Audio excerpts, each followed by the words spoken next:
This video represents a clear example of high-intensity prophetic persuasion framed through the lens of divine exclusivity.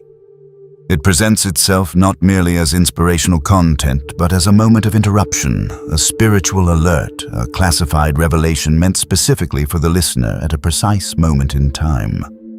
The tone is urgent, the language is declarative, the structure is deliberate. However, the purpose of this analysis is not to mock, dismiss, or ridicule the message, nor is it to amplify it or participate in its dramatic framing. The aim here is neither hype nor hostility. Instead, the goal is to approach the content with calm, structural observation and psychological literacy. By removing emotional amplification and examining the mechanics beneath the surface, we can better understand why this style of messaging feels powerful, why it resonates so intensely with certain viewers, and what specific cognitive and emotional mechanisms are being activated in the process. When examined closely, the video reveals a layered, persuasive system that blends urgency, commands, identity, elevation, neurological terminology, scriptural authority, and subtle product integration into a single, continuous, emotional arc designed to heighten receptivity and encourage behavioral compliance. At first glance, the experience feels spontaneous and spiritually charged. The opening command halts scrolling behavior. The listener is addressed directly. Restlessness is framed as a divine signal. Silence is reinterpreted as strategic preparation. Ordinary psychological states are transformed into prophetic indicators. This recontextualization creates immediate personalization. Instead of the viewer feeling like one of many, they feel individually selected. That feeling of being singled out activates a deep psychological need for recognition and meaning. Humans are wired to respond to narratives that explain internal discomfort. When anxiety, distraction, or uncertainty are labeled as evidence of destiny rather than stress, the interpretation shifts from threat to significance. That shift is emotionally relieving. It reduces ambiguity. It replaces confusion with direction. The persuasive structure relies heavily on this reframe. It moves the listener from common experience into exclusive identity. Once exclusivity is introduced, the emotional stakes rise. Statements suggesting that the viewer is first of their kind or operating under new rules elevate identity beyond ordinary boundaries. Elevation strengthens attachment to the message because it offers both distinction and protection. If old rules no longer apply, then previous failures can be reframed as misalignment rather than inadequacy. This identity upgrade reduces cognitive dissonance.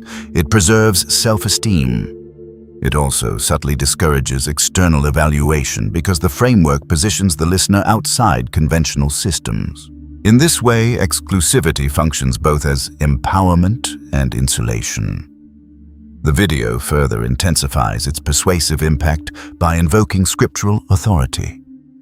When sacred text is referenced, the message inherits pre-existing credibility for viewer. Hold those texts as authoritative. Scripture acts as a stabilizing anchor. It signals continuity with tradition even while presenting a new revelation. The combination of novelty and authority is psychologically potent. Novelty captures attention. Authority secures trust. When the speaker implies access to deeper translation or hidden interpretation, perceived expertise increases. Listeners may feel they are receiving insider knowledge rather than general teaching. That sense of hidden access enhances commitment. The addition of neurological terminology, references to brainwave states or scientific concepts, serves a similar credibility function, but from a different domain. Scientific language introduces an aura of empirical legitimacy. Even if the concepts are simplified, their presence signals rational grounding. This blending of spirituality and neuroscience creates a hybrid authority. It reduces skepticism by suggesting that faith and science are aligned within the narrative. When logic is reframed as a barrier and alternative brain states are positioned as gateways to revelation, analytical resistance is softened. The message does not directly attack critical thinking. Instead, it gently suggests that overthinking is the obstacle preventing breakthrough. This redirection shifts responsibility for doubt away from the content and toward the viewer's cognitive habits. As emotional intensity increases, the structure often transitions towards solution framing. A problem is identified, noise distraction, stagnation. The problem is personalized and spiritualized. Then a pathway is introduced, sometimes in the form of a tool or product, positioned as facilitating access to the promised shift. The transition from revelation to solution feels seamless because the groundwork has already been laid. Urgency created openness. Identity elevation created investment. Scriptural anchoring created trust. Scientific terminology created legitimacy. By the time the solution appears, receptivity is heightened. Importantly, this does not mean the viewer is irrational. It means the emotional and cognitive environment has been carefully shaped. Heightened emotional states narrow focus. Urgency reduces deliberation time. Exclusivity increases attachment. Authority reduces verification behavior. Together, these mechanisms increase the likelihood of compliance with suggested actions, whether those actions are internal commitments, ritual participation, or purchasing a recommended resource. The power of the message lies less in any single claim and more in the sequencing. Persuasion is cumulative. Each layer builds upon the previous one. Attention capture precedes personalization. Personalization precedes identity elevation. Identity elevation precedes authority reinforcement. Authority reinforcement precedes solution offering. Behavioral invitation closes the loop. The viewer often experiences the sequence as a single wave of revelation rather than as distinct structural steps. That is why it feels powerful. Emotional immersion obscures architecture. The goal of this analysis is to illuminate that architecture without dismissing the human needs that make it effective. People seek meaning. They seek reassurance during uncertainty. They seek explanation for internal turbulence. Messages that frame discomfort as transformation and delay as preparation can provide genuine comfort. The psychological mechanisms described here are not inherently malicious. They are tools. Their impact depends on context, transparency, and intention. By dissecting how the structure works, we create space for informed engagement. Instead of being swept entirely by intensity, viewers can recognize which parts resonate because of personal truth and which parts resonate because of rhetorical design. Awareness does not eliminate inspiration, it refines it. It allows individuals to extract encouragement such as resilience, courage, or self-belief without surrendering discernment. Ultimately, this analysis rests on a simple thesis. The video's persuasive strength emerges from the integration of urgency, identity, elevation, neurological language, scriptural authority, and product placement into a unified emotional arc that heightens receptivity and encourages behavioral alignment. Understanding this integration empowers viewers to participate consciously rather than reactively. Beneath the dramatic delivery is a structured system of influence. By examining that system calmly and critically, we reclaim the ability to appreciate inspiration while maintaining agency. The opening command, "Freeze right there. Do not scroll," is not casual phrasing. It is a deliberate psychological interruption designed to seize control of attention in an environment built for distraction. Social media platforms are engineered around continuous motion scrolling, swiping, grazing. Users operate in a semi-automatic state, consuming fragmented content with minimal cognitive investment. The command functions as a pattern break. It disrupts the motor rhythm of scrolling and inserts a sudden authoritative directive into what was previously passive movement. That interruption matters. When a behavioral loop is disrupted unexpectedly, the brain momentarily shifts from autopilot into alert mode. Attention sharpens. The nervous system registers something novel. Even if the viewer does not consciously analyze the phrase, the interruption alters their internal state. Imperative language is central to this effect. Rather than inviting attention, you might want to hear this, the speaker issues a command. Commands bypass negotiation. They imply urgency and authority. The phrasing does not request consent. It assumes compliance.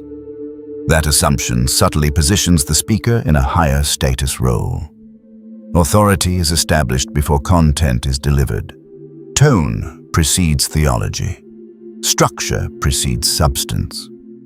By the time the viewer evaluates the message, the relational hierarchy has already been suggested. The speaker directs. The listener responds.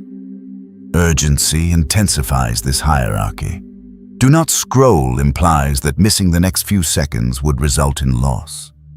Scarcity and time sensitivity activate fear of missing out mechanisms. In a crowded digital environment where most content competes for attention through entertainment or curiosity, an urgent prohibition stands out.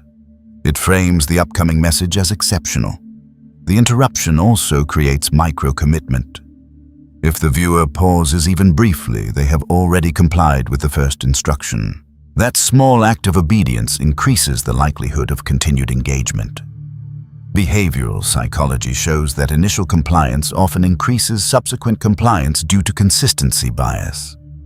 Once someone has responded to one directive, even minimally, they are more inclined to remain aligned with the source of that directive. The authority tone embedded in the command further reinforces engagement. Commands are associated with confidence. Confidence is often interpreted as credibility. The absence of hesitation signals certainty. Certainty reduces ambiguity. In moments of uncertainty, whether personal or situational, people gravitate toward confident voices.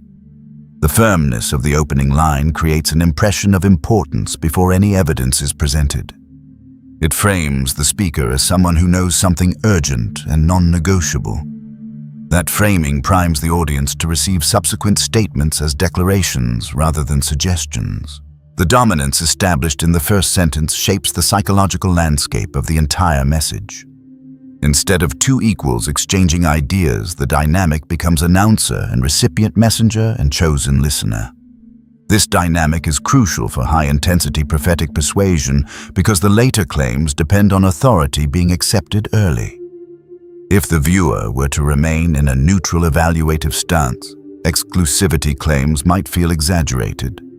But once authority is established through command and urgency, resistance lowers incrementally. The pattern break also creates heightened receptivity by triggering orienting response, the automatic reaction to novel stimuli. When the brain detects something unexpected, attention reallocates resources to assess potential significance. In a scrolling environment filled with predictability, memes, ads, short clips, and abrupt directive cuts through sameness. It signals deviation from routine. That deviation alone can increase perceived importance. Importantly, none of this requires conscious belief in the authority of the speaker. The mechanism operates beneath conscious deliberation. The interruption slows the scroll. The command creates focus. The focus allows the message to enter. Once attention is captured, subsequent personalization and identity framing can build upon that foundation. Without the interruption, the rest of the persuasive structure may never activate because the viewer would have moved on within seconds. The opening therefore functions as the gatekeeper of the entire sequence. It transforms passive consumption into momentary submission to direction. It compresses time, heightens alertness, and positions the speaker as a figure of certainty. From the first sentence, the tone signals that this is not casual content, but a directive communication. That framing amplifies emotional intensity and prepares the audience for the escalating claims that follow. The phrase, "that restlessness you felt for 24 hours," operates as a precise personalization device. It takes a vague but highly common emotional experience and reframes it as a meaningful signal. Restlessness is nearly universal. Most people experience fluctuating anxiety, distraction, irritability, or unease within any given day. By specifying a recent time frame, 24 hours, the statement narrows the window just enough to feel immediate, while still remaining broad enough to apply to a large audience. This balance between specificity and universality is key.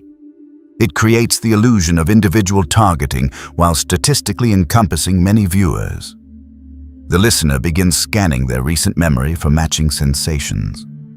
That scanning process itself increases engagement. Once the brain starts searching for evidence, it often finds it. This is where selective memory and confirmation bias quietly activate. Instead of asking whether the statement is accurate, the listener subconsciously asks, "When did I feel that?" The act of searching primes recall of moments that confirm the claim. Minor frustrations, brief anxiety spikes, unexplained mood shifts all become candidates for validation. The framing transforms ordinary emotional fluctuations into prophetic confirmation.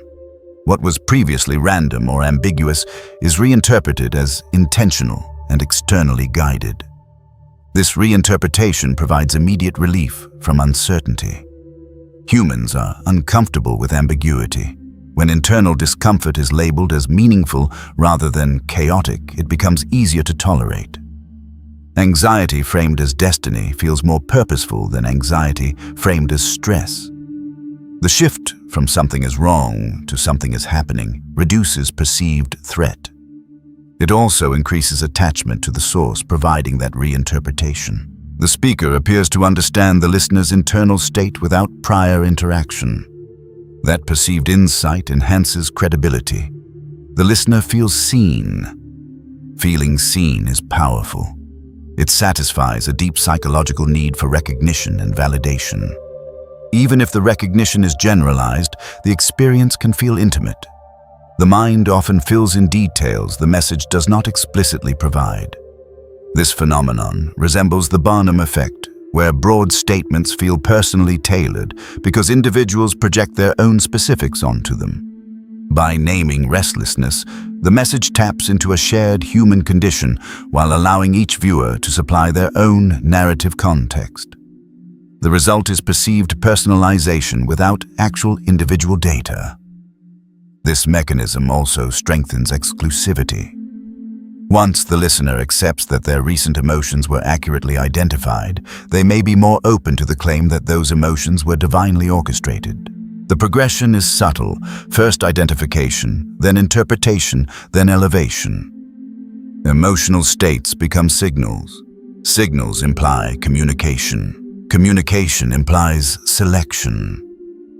Selection implies special status. All of this unfolds from a single reframed sensation. Importantly, the statement avoids concrete verifiable details. It does not specify exact events or measurable outcomes. It focuses on internal feelings which are inherently subjective and difficult to falsify. This protects the claim from easy contradiction. If the listener hesitates, they may reinterpret neutral moments as confirmation. Memory is reconstructive, not photographic. Under suggestion, recollection often adjusts to fit narrative. The mention of a short time frame, 24 hours, also creates immediacy. It implies that something is unfolding right now. Immediacy heightens urgency. If restlessness is recent and purposeful, then action may be required quickly. The emotional state becomes a countdown indicator. The listener transitions from passive viewer to participant in an unfolding event. That participation increases emotional investment. Rather than observing content, they feel implicated in it. The psychological shift from observer to subject deepens engagement. What began as a common experience is now framed as evidence of alignment with a larger plan. The message does not need to prove the plan. It only needs to reinterpret the feeling. Once reinterpretation is accepted, subsequent claims build on that foundation. The listener feels uniquely identified, not because the statement was uniquely crafted for them, but because their own memory supplied confirming details. This self-generated validation is more persuasive than external proof because it feels internally discovered. In this way, a simple reference to restlessness becomes a powerful gateway into identity construction and heightened receptivity. The statements: "You are the first of your kind, and old rules no longer apply to you," mark a decisive shift from personalization to elevation. Up to this point, the listener may have felt seen. With these declarations, they are no longer simply understood, they are distinguished. The rhetoric moves from shared experience into exceptional identity. This transition is critical because it transforms emotional resonance into structural separation. Instead of belonging within the collective human condition, the listener is repositioned outside of it. Separation is powerful. Humans simultaneously crave belonging and distinction. When a message offers both belonging to a special category while being distinct from the broader population, it activates dual psychological rewards. The listener feels included in something rare while elevated above something ordinary. The phrase, "first of your kind," implies originality, innovation, and historical significance. It suggests that there is no precedent for the listener's role. Without precedent, comparison becomes difficult. Without comparison, evaluation weakens. If there is no prior example, there are no established metrics. This subtly insulates the identity from critique. When old rules no longer apply, accountability frameworks dissolve. Standards that once governed success or failure are reframed as irrelevant. This can feel liberating. Past disappointments can be reinterpreted as misalignment with outdated systems rather than personal shortcomings. That reinterpretation protects self-esteem. It transforms frustration into evidence of difference. However, it also shifts the listener outside normal evaluation standards.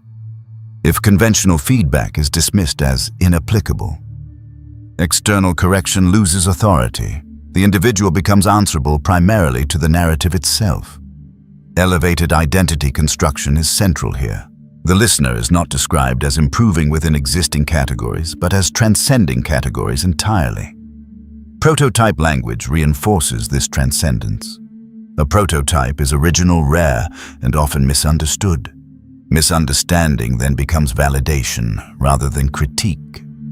If others fail to recognize the listener's value, that failure confirms uniqueness rather than suggesting recalibration. This dynamic can strengthen resilience in the short term because rejection feels purposeful. Yet it also encourages spiritual exceptionalism, the belief that one operates under a distinct spiritual exemption. Exceptionalism amplifies meaning. It satisfies the desire to feel chosen rather than average. Average implies replaceable. Exceptional implies indispensable. The psychological reward of indispensability is profound. It increases attachment to the message because relinquishing the narrative would mean relinquishing elevated identity. The framing also establishes asymmetry between the listener and the broader world. If old rules do not apply, then the listener exists within a special dispensation.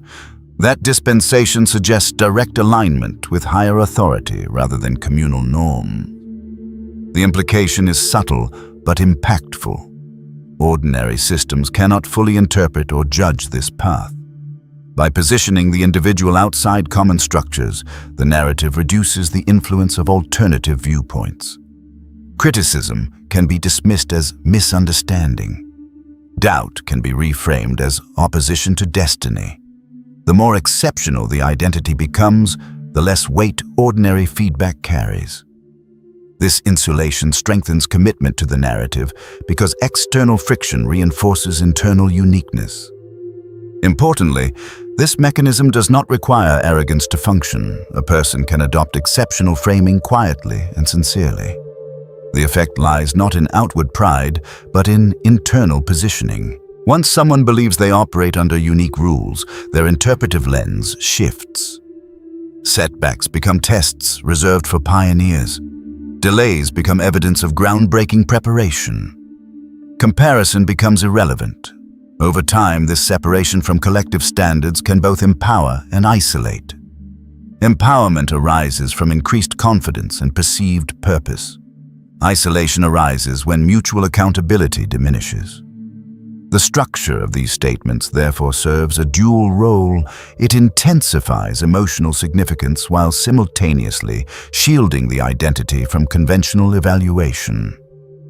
The listener is elevated above the ordinary, but elevation comes with altered reference points. By redefining the rules, the narrative defines the reality. The individual is no longer simply growing within a system. They are positioned as the emergence of a new one. The phrases "God has never said this before," private exemption and classified protocol represent a deliberate escalation in persuasive intensity through the strategic use of secrecy language. These statements shift the message from general inspiration into restricted revelation. Instead of presenting truth as widely available, they frame it as rare, concealed, and selectively disclosed. Secrecy increases perceived value. When information is described as unprecedented or restricted, it immediately acquires psychological weight. Humans are highly responsive to scarcity cues. Across cultures and contexts, rarity signals importance. If something has never been said before, it implies novelty and exclusivity. Novelty captures attention, exclusivity deepens attachment. The combination creates urgency, not merely to listen, but to remain. The listener is subtly positioned as a recipient of privileged access. That positioning enhances emotional investment because access to hidden knowledge carries status implications.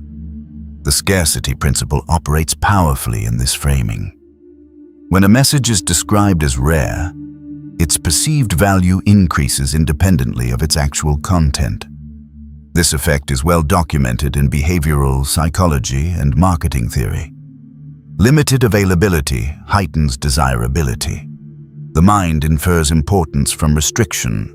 If something is common, it feels replaceable. If something is classified, it feels consequential. By labeling the message as unprecedented or confidential, the speaker amplifies its perceived magnitude before substantive claims are even evaluated. The audience is primed to treat the information as weighty simply because it has been framed as scarce. The phrase "God has never said this before" also implies historical rupture. It suggests that the listener is standing at a turning point in divine communication. Historical rupture generates significance. If previous generations did not receive this message, then the present moment becomes extraordinary. The listener is not merely consuming content, they are witnessing a shift. This framing elevates temporal importance. It situates the present as pivotal. Humans are deeply responsive to narratives that position them at the center of unfolding history. Being alive at the moment of revelation satisfies the desire for meaning within time. The claim of unprecedented speech implies that something new is breaking into reality, and the listener is among the first to encounter it. Private exemption further intensifies exclusivity by introducing differential treatment. Exemption language suggests that ordinary rules apply to most, but not to the selected few. This creates a psychological boundary between the listener and the collective. Differential treatment reinforces special status. It implies recognition and favor. The emotional impact is twofold: relief and elevation. Relief emerges because exemption removes perceived burdens or constraints. Elevation emerges because exemption signals distinction. To be exempt is to be recognized as exceptional. The narrative subtly reassures the listener that limitations constraining others do not confine them. That reassurance can be empowering, particularly for individuals who feel constrained by circumstances. However, it also reinforces separation from shared norms and shared accountability. The phrase "classified protocol" introduces institutional secrecy. It borrows language from governmental and military contexts, where classification implies restricted access due to significance. Borrowed institutional language carries implicit authority. When something is classified, it is protected, guarded, and handled with seriousness. By importing this terminology into a spiritual context, the message acquires an aura of operational gravity. The listener is not simply hearing encouragement, they are being briefed. Briefing implies responsibility. Responsibility increases commitment. The psychological effect resembles initiation. The listener feels as though they are crossing a threshold into insider knowledge. Crossing thresholds strengthens group identity even if the group consists only of the speaker and the individual viewer. Secrecy language also triggers the curiosity gap. The curiosity gap emerges when there is a perceived discrepancy between what one knows and what one wants to know. When the message hints at hidden revelation without immediately disclosing it, tension forms. That tension motivates continued attention. Humans are driven to close informational gaps. By implying that unprecedented communication is about to be revealed, the speaker creates anticipation. Anticipation sustains engagement. The viewer remains not only because of belief, but because of cognitive tension. The promise of disclosure becomes a psychological hook. Fear of missing out further amplifies this dynamic. If the message is rare and time-sensitive, then disengagement carries perceived cost. The viewer may worry that scrolling away would mean forfeiting access to something uniquely meant for them. FOMO operates strongly in digital environments where opportunities appear fleeting. When rarity is paired with urgency, hesitation feels risky. The narrative implicitly suggests that this moment will not easily repeat. That implication compresses decision-making time. Rapid decisions often rely more on emotion than analysis. Thus, secrecy combined with urgency narrows reflective space and heightens emotional responsiveness. Another important mechanism is perceived insider status. When individuals believe they possess knowledge that others do not, their sense of identity strengthens. Insider status confers belonging within an exclusive circle. Even if the circle is abstract, the feeling of being included in confidential information satisfies social and psychological needs. It enhances self-concept. The message subtly communicates you are trusted with what others are not. Trust implies worthiness. Worthiness deepens attachment to the source, granting trust. Over time, attachment can translate into loyalty. Loyalty reduces critical evaluation because the relationship feels personal rather than transactional. Secrecy framing also reduces external verification. If information is classified or unprecedented, it cannot easily be cross-referenced. The lack of prior record is reframed as proof of novelty rather than a potential red flag. This protects the claim from contradiction. If no historical precedent exists, then inconsistency cannot be measured against one. The narrative becomes self-validating. The absence of evidence becomes evidence of exceptionality. This inversion is psychologically persuasive because it turns potential skepticism into confirmation of rarity. Moreover, secrecy language heightens emotional arousal. A sense of hidden revelation activates the brain's reward circuits associated with discovery. Discovery feels energizing. It stimulates curiosity and anticipation. That stimulation can be misinterpreted as spiritual intensity. Emotional arousal is often conflated with truth. When the heart rate subtly increases due to anticipation, the experience feels significant. The body's response reinforces the narrative's claim of importance. The listener may attribute their physiological reaction to divine presence rather than persuasive design. In this way, secrecy language amplifies subjective validation.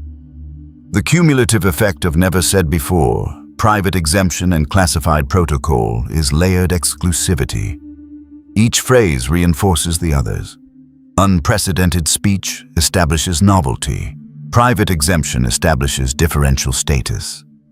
Classified protocol establishes institutional gravity. Together, they construct a framework in which the listener feels singularly positioned within a moment of restricted revelation. That positioning increases perceived value independent of content analysis. The message feels important because it has been labeled rare, confidential, and historically unique. Scarcity, curiosity, and fear of missing out combine to sustain attention and deepen commitment. The listener is not merely consuming information, they are participating in what appears to be a concealed unfolding. Understanding this structure does not automatically invalidate the emotional resonance. It clarifies why the resonance occurs. Secrecy elevates perception. Scarcity magnifies value. Curiosity sustains engagement. Fear of missing out accelerates compliance. When these mechanisms operate simultaneously, the experience feels urgent and intimate. The power lies less in the novelty of the content and more in the framing of access. By recognizing how secrecy language increases perceived importance, individuals can better differentiate between genuine insight and rhetorical amplification. Awareness restores balance. It allows appreciation of inspiration without surrendering discernment. The use of Isaiah 43:19, particularly with emphasis on the Hebrew word chadash, introduces a powerful layer of scriptural anchoring combined with interpretive authority. Referencing a specific verse immediately stabilizes the message within a sacred framework. For viewers who hold scripture as spiritually authoritative, citation alone increases credibility. The text functions as inherited legitimacy. It signals continuity with divine tradition rather than personal opinion. However, the persuasive impact intensifies when the speaker moves beyond simply quoting the verse and begins reframing its translation as incomplete, diluted, or partially hidden. This is where the rhetorical structure shifts from citation to reinterpretation. By suggesting that the common translation does not fully capture the original meaning of Shadash, the speaker positions themselves as someone capable of unveiling concealed depth. The implication is subtle, but significant surface readings are insufficient. Deeper revelation requires specialized insight. This reframing accomplishes several psychological objectives simultaneously. First, it creates epistemic hierarchy. If the standard translation is incomplete, then ordinary understanding is limited. The speaker, by contrast, claims access to linguistic nuance that others may not possess. That access establishes asymmetry between the interpreter and the audience. The listener becomes dependent on the interpreter for deeper clarity. Dependency strengthens authority. Authority reduces resistance. When someone appears to possess specialized knowledge, especially in sacred language, listeners are less likely to challenge interpretation. The complexity of ancient languages adds to this effect. Most viewers cannot independently verify Hebrew etymology in real time. The cognitive cost of verification is high. Therefore, the claim often goes unchallenged. Second, reframing translation as partially hidden activates the allure of secret knowledge. If the true meaning of Shadash has been overlooked or underemphasized, then discovering it feels revelatory. The experience resembles uncovering something buried. Discovery heightens emotional engagement. The verse transforms from familiar scripture into fresh revelation. Familiarity often reduces emotional impact. Reinterpretation restores novelty. When novelty is combined with sacred authority, the result feels both ancient and new, timeless, yet urgent. That paradox increases perceived depth. The listener feels as though they are encountering scripture in a way previous generations may not have fully understood. This suggestion of progressive revelation elevates the present moment. It implies that divine communication is unfolding in stages and that the viewer is participating in a deeper layer of disclosure. The concept of insider access intensifies this dynamic. By explaining the Hebrew term and offering an expanded interpretation, the speaker signals membership within a knowledgeable inner circle. Even if the linguistic explanation is simplified, the act of referencing original language carries scholarly connotations. Scholarship implies credibility. When sacred text is paired with linguistic analysis, the message appears academically grounded, even if the analysis is selective. The blending of spirituality and scholarship enhances persuasive authority because it satisfies both emotional and intellectual sensibilities. The audience feels they are receiving something spiritually profound and linguistically precise. This dual satisfaction lowers skepticism. Furthermore, the framing of hidden depth subtly discourages independent verification. If the message implies that common translations obscure the fuller meaning, then standard resources may seem inadequate. The listener may unconsciously assume that deeper understanding requires the speaker's mediation. This does not require explicit discouragement of research. It emerges from perceived expertise. When someone appears to decode ancient language with confidence, the audience often defers. Deference reduces evaluative scrutiny. Instead of asking, "Is this interpretation widely supported?" the listener asks, "What does this mean for me?" The focus shifts from textual accuracy to personal application. That shift benefits persuasive momentum. The authority of Scripture combined with interpretive exclusivity creates a self-reinforcing loop. Scripture validates the speaker. The speaker reinterprets Scripture. The reinterpretation deepens perceived insight. Perceived insight strengthens trust. Trust increases openness to subsequent claims. Once the listener accepts the speaker as an interpreter of hidden truth, later declarations about destiny exemption or timing inherit that authority. The interpretive act becomes foundational for the rest of the narrative. Importantly, this mechanism does not depend on intentional deception. It operates through structural asymmetry. Specialized knowledge, real or perceived, naturally elevates status. In religious contexts, language expertise carries particular weight because original texts are often regarded as closer to divine intent. By invoking Shadash, the speaker symbolically moves closer to the source. Proximity to the source implies purity of insight. That proximity increases persuasive influence. At the same time, reframing translation as incomplete subtly protects the message from contradiction. If someone challenges the interpretation, disagreement can be reframed as superficial understanding. Depth becomes a shield. Critics are positioned as lacking access to nuance. This dynamic reduces open dialogue and reinforces internal cohesion around the speaker's framing. The audience may feel that questioning the interpretation risks forfeiting access to deeper revelation. Thus, independent verification becomes less likely, not because it is forbidden, but because the psychological incentives favor trust over investigation. The overall effect is layered authority. Scripture provides foundational legitimacy. Linguistic reinterpretation provides specialized elevation. Insider framing provides exclusivity. Together, these elements create a powerful, persuasive anchor. The verse is no longer simply a citation, it becomes a portal. Through that portal, the speaker guides the listener into an expanded narrative about new beginnings, unprecedented moves, or divine exceptions. Understanding this structure allows one to appreciate the emotional resonance without conflating interpretive confidence with definitive authority. Recognizing how translation reframing enhances perceived depth empowers individuals to engage Scripture thoughtfully, honoring both spiritual meaning and critical awareness. Reframing God's silence as programming rather than absence represents a sophisticated psychological shift from perceived neglect to intentional design. Silence in most human relationships is ambiguous and often threatening. When communication stops, people tend to interpret it as rejection, indifference, or abandonment. That ambiguity produces anxiety because it leaves meaning unresolved.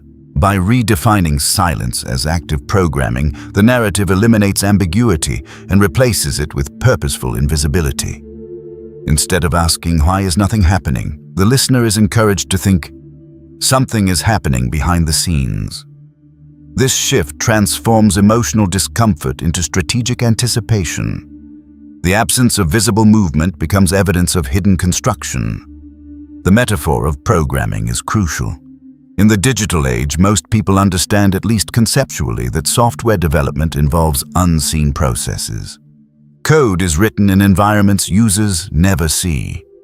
Systems update quietly before visible features change. By likening divine silence to a developer writing code, the message borrows a familiar framework from contemporary technology. The metaphor modernizes theology. It translates ancient spiritual ideas about preparation and formation into language aligned with digital literacy. This modernization increases accessibility for audiences shaped by technological thinking.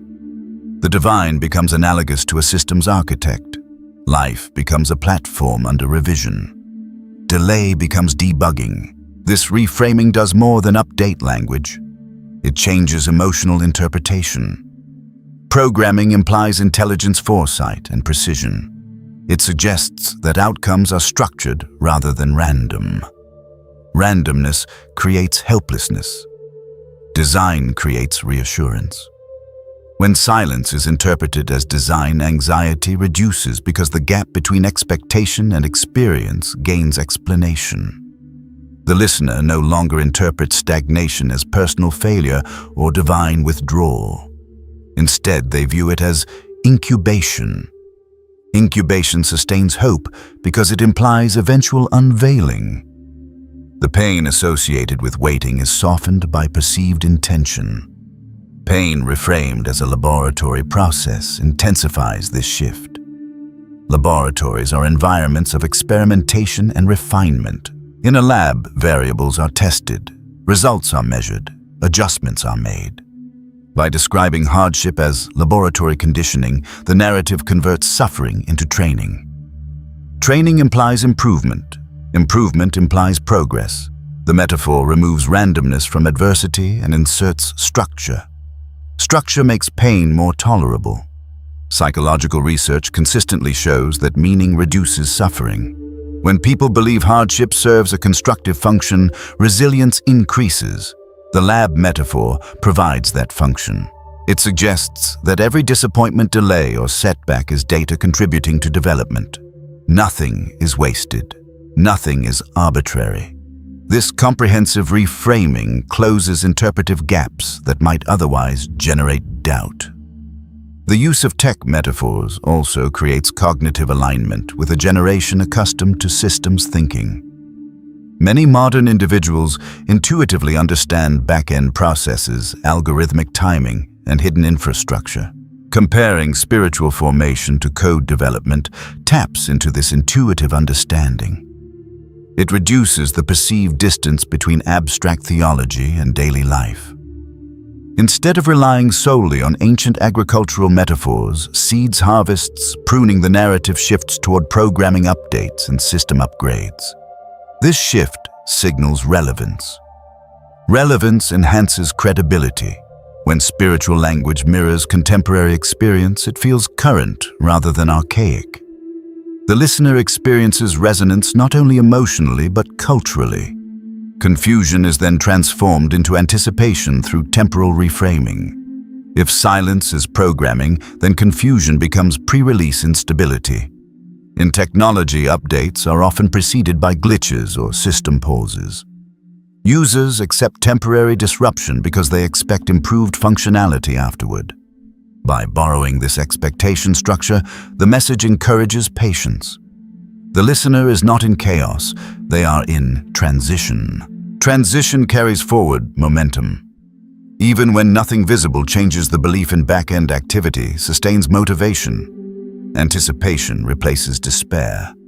Anticipation is psychologically energizing. It activates reward circuits associated with future payoff.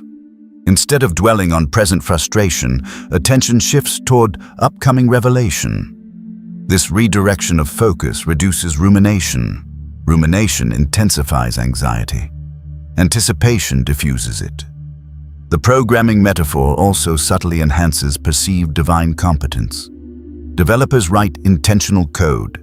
They do not improvise randomly. Comparing God to a meticulous programmer reinforces the idea of precision timing and calculated orchestration. Precision timing legitimizes delay. If timing is precise, then early release would be harmful.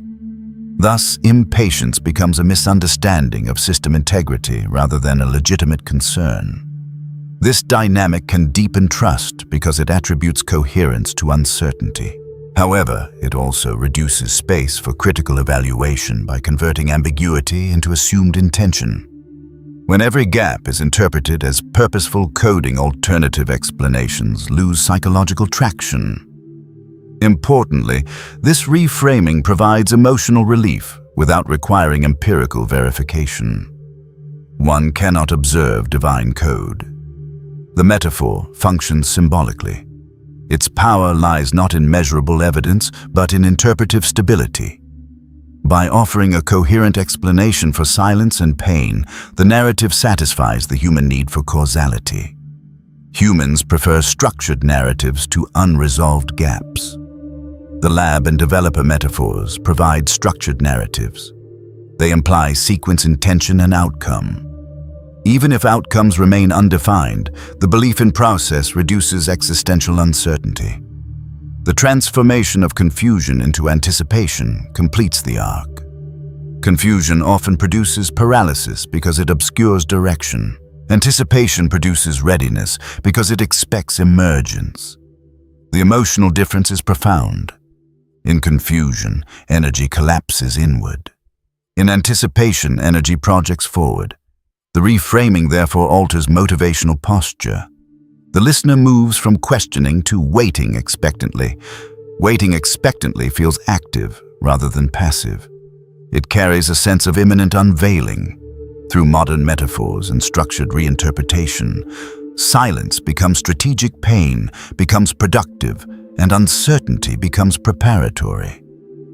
Understanding this rhetorical architecture reveals how effectively contemporary language can reshape spiritual interpretation, converting disorientation into hope by embedding it within a technologically familiar model of hidden design and eventual release. The introduction of brainwave terminology marks a strategic shift in persuasive intensity. Up to this point, the message may have relied primarily on emotional resonance, identity elevation, and scriptural authority. But when it begins to reference alpha waves, theta, states neural rewiring, subconscious programming, or frequency alignment, something important happens beneath the surface of the listener's awareness. The language transitions from purely spiritual vocabulary into hybrid territory, where spirituality borrows the tone and texture of science. This blending is not accidental. It functions as a credibility amplifier. Scientific language carries cultural authority in the modern world.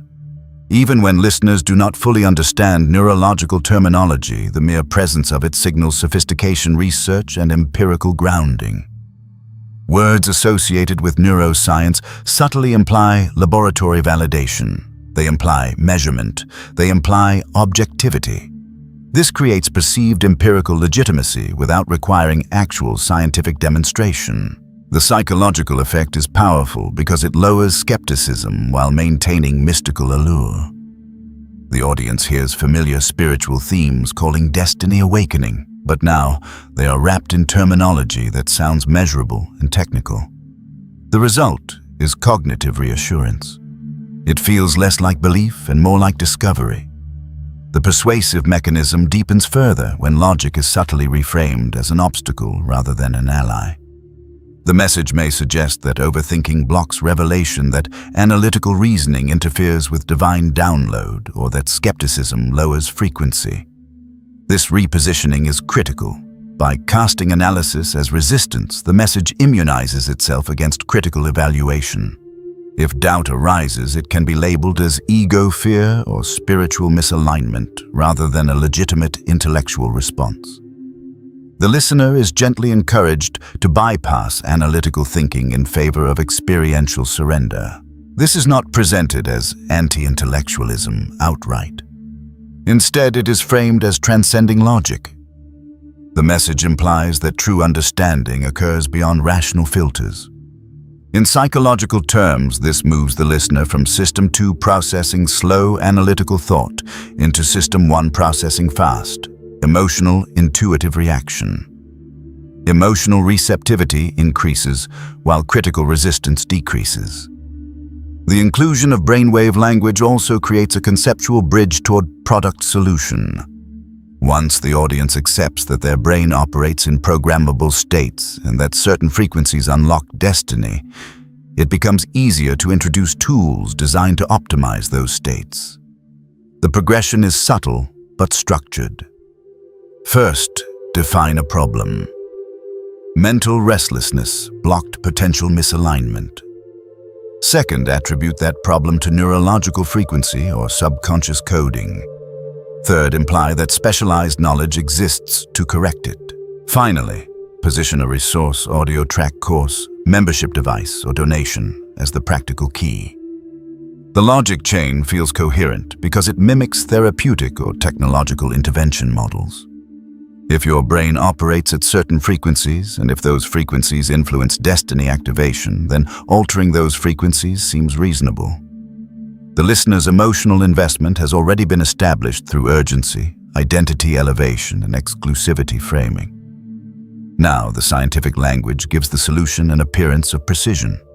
This hybridization spiritual authority plus neuroscience vocabulary creates a layered persuasion effect. It speaks simultaneously to longing and to rational self-image. Many modern audiences value both transcendence and intellectual sophistication. They want meaning, but they also want validation that their pursuit is not irrational. By referencing neural pathways or brain states, the speaker reassures the listener that their spiritual engagement is advanced, informed, and progressive. It feels like awakening rather than superstition. The danger in this mechanism lies not in the terminology itself, but in its strategic deployment without context. Neuroscience is complex and often misrepresented in popular discourse. When simplified brainwave language is used as proof rather than metaphor, it can create false confidence. Listeners may assume empirical backing where none has been rigorously established. The persuasive strength increases precisely because most people lack the expertise to evaluate neurological claims in real time. This asymmetry of knowledge elevates the speaker's perceived authority. The message no longer rests solely on faith. It appears to rest on science as well. Another subtle effect occurs at the level of identity. If the listener believes their brain is uniquely wired for a new frequency or that they are neurologically different from others, this reinforces separation from the collective. Exceptionalism now has a biological dimension. The narrative shifts from "you are spiritually chosen" to "your neural design is evolving." This deepens commitment because it embeds identity into physiology. Disagreement would not merely challenge belief. It would challenge self-concept. The bypass of analytical thinking is often justified as protecting the sacred. The listener may be told that logic cannot grasp what is happening or that questioning interrupts activation. This framing reduces the probability of independent verification. If analysis is labeled as misalignment, then skepticism becomes self-discrediting. The structure, therefore, maintains emotional intensity while shielding itself from critical scrutiny. As the bridge toward product solution strengthens, urgency may reappear. Limited access. Exclusive sessions or time-sensitive alignment opportunities reintroduce scarcity. The earlier scientific framing makes the offering feel less like a spiritual appeal and more like a specialized tool. The persuasive cycle completes itself. Urgency initiates attention. Identity elevates the listener. Scripture anchors authority. Neuroscience legitimizes the mechanism, and product placement operationalizes commitment. Each layer supports the next. None operates in isolation. The overall effect is heightened emotional receptivity combined with behavioral compliance. It feels voluntary because the listener experiences insight and resonance. Yet structurally, the path has been carefully constructed. By the time the solution appears, resistance has already been softened. Logic has been reframed, authority established, exclusivity affirmed, and urgency activated. The addition of brainwave terminology is not decorative. It is functional. It modernizes the message, expands its audience appeal, and creates the impression that spirituality and science converge within this singular source. The psychological sophistication lies in integration. Spiritual language addresses existential longing. Scientific language addresses credibility. Together, they create a persuasive environment where belief feels informed rather than impulsive. Understanding this mechanism does not require ridicule or dismissal. It simply requires awareness, of how language shapes perception. When spiritual claims borrow scientific vocabulary, listeners should pause not to reject but to evaluate. Are terms being used descriptively or suggestively? Is evidence presented or implied? Is logic invited or bypassed? These questions restore agency. The power of the message often lies not in deception, but in structure. Recognizing that structure allows individuals to remain receptive without becoming uncritical. It permits engagement without surrendering discernment. In high-intensity prophetic persuasion, the blending of neuroscience and spirituality functions as a psychological accelerant. It deepens immersion, strengthens identity alignment, and smooths the transition from inspiration to action. Whether that action is beneficial depends on context, transparency, and intent. But structurally, the mechanism is clear. Introduce scientific terminology to elevate legitimacy. Frame analytical resistance as misalignment and guide the emotionally primed listener toward a tangible next step. Beneath the surface, the architecture is deliberate. Understanding it transforms passive consumption into conscious observation. The structure here follows a remarkably clean persuasion arc disguised as revelation.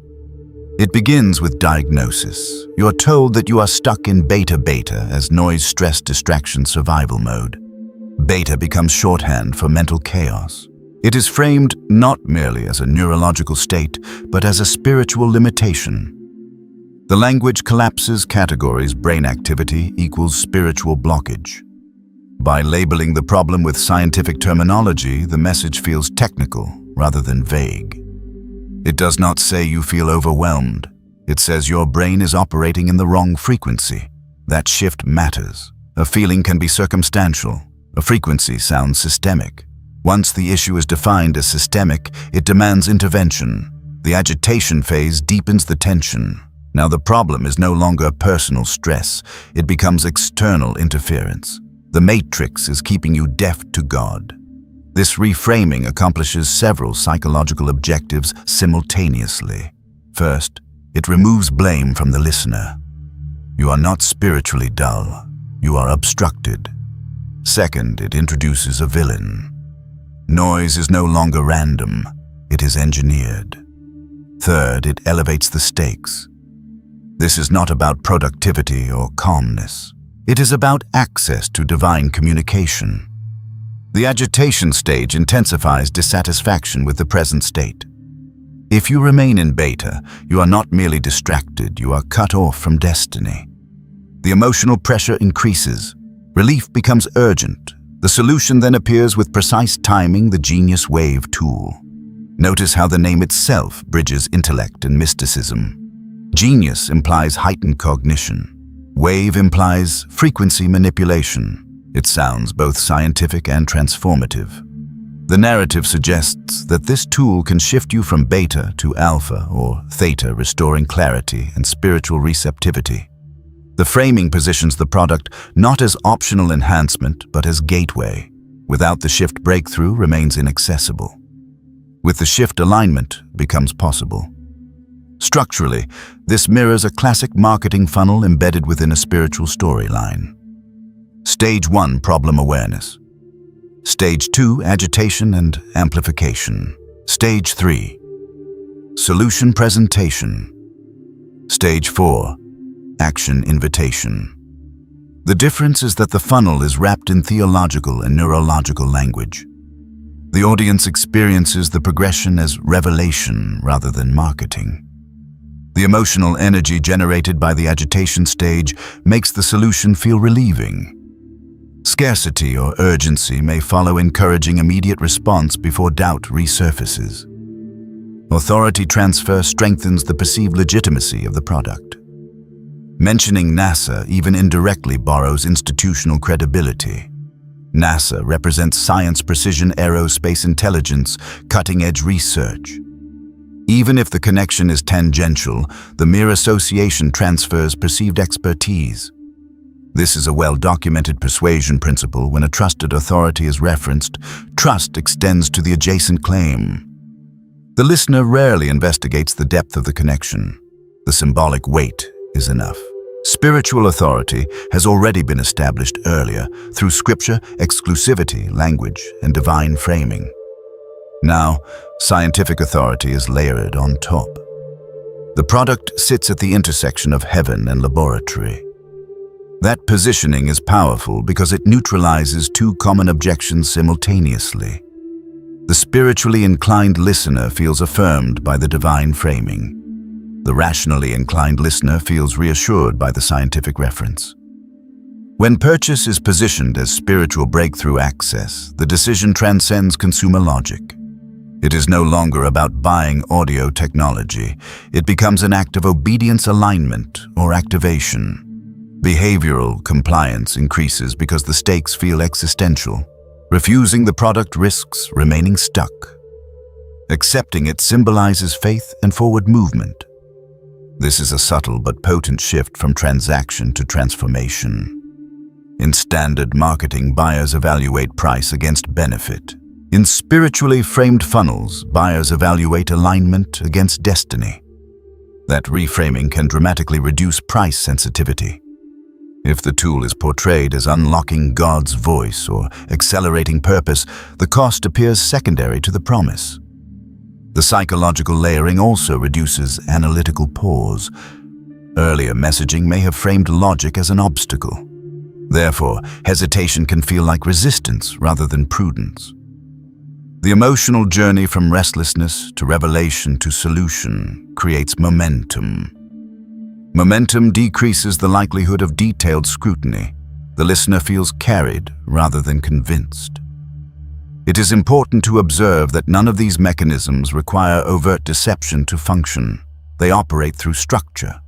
The power lies in sequencing and framing. Problem defined in technical language. Agitation externalized into systemic interference. Solution introduced as frequency correction. Authority referenced to validate efficacy. Purchase reframed as breakthrough access. Each step builds upon the previous one. When analyzed in isolation, each element may appear reasonable. When combined, they form a persuasive architecture designed to heighten emotional receptivity and facilitate compliance. Understanding this does not demand cynicism. It demands literacy. Recognizing the funnel allows individuals to reinsert conscious evaluation into the process. Questions emerge naturally. Is beta being defined accurately? Is the matrix metaphor literal or rhetorical? What evidence supports the tool's claims? What exactly does the NASA reference signify? Does purchasing equate to spiritual growth, or is it one potential aid among many? These questions restore cognitive balance without dismissing spiritual longing.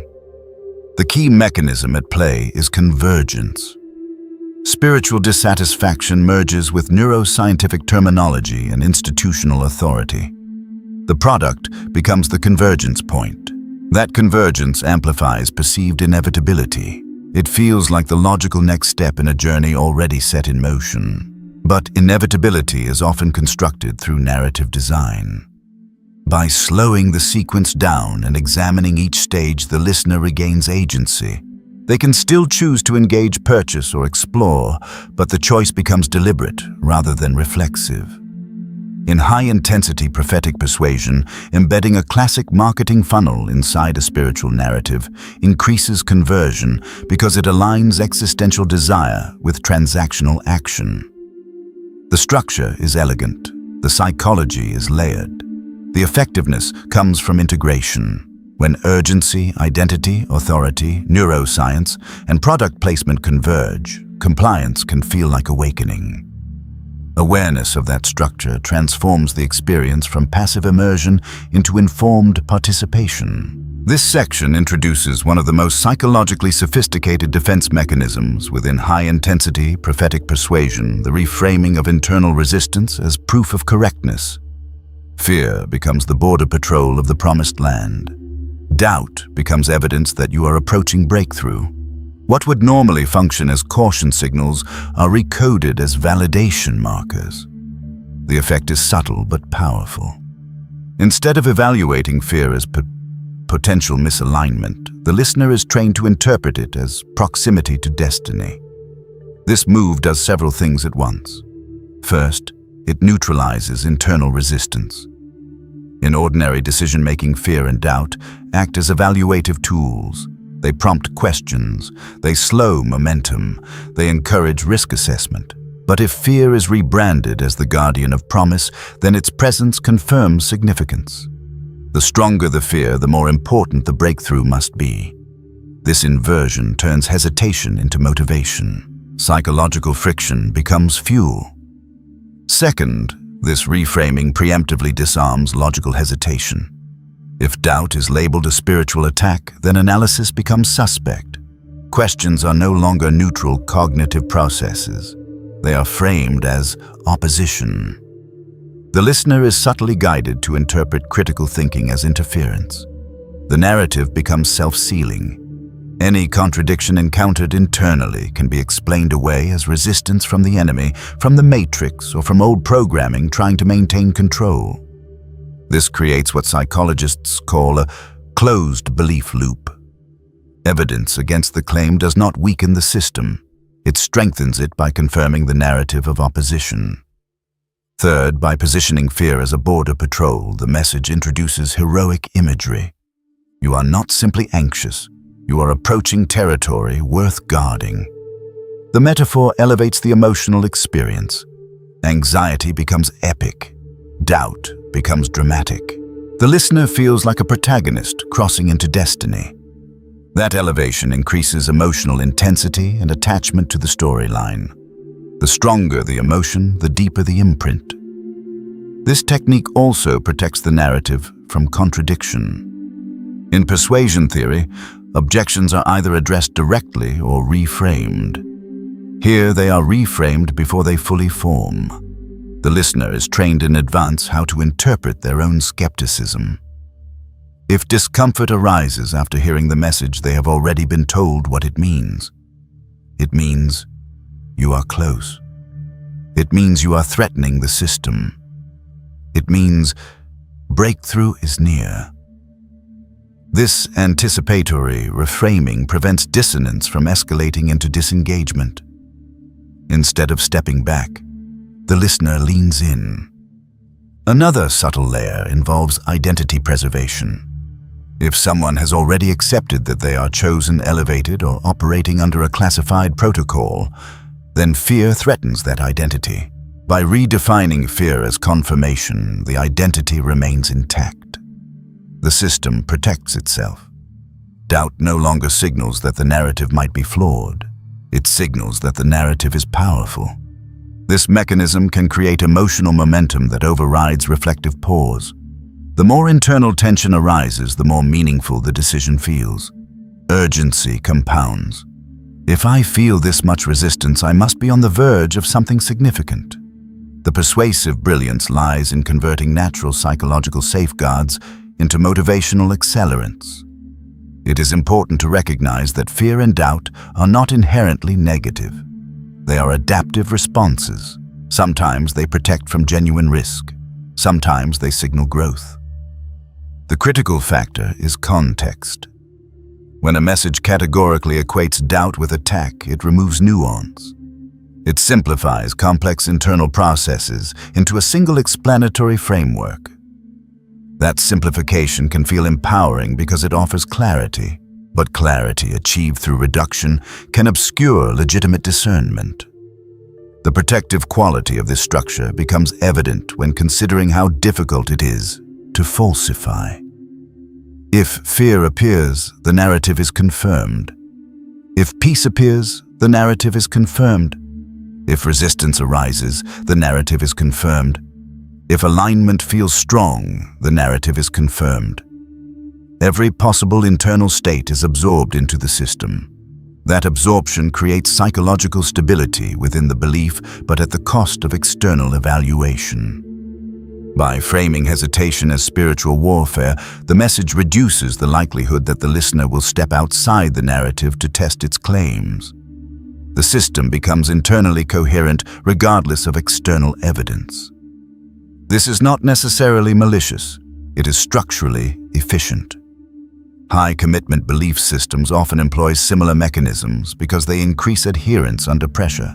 From a behavioral standpoint, neutralizing resistance increases conversion probability.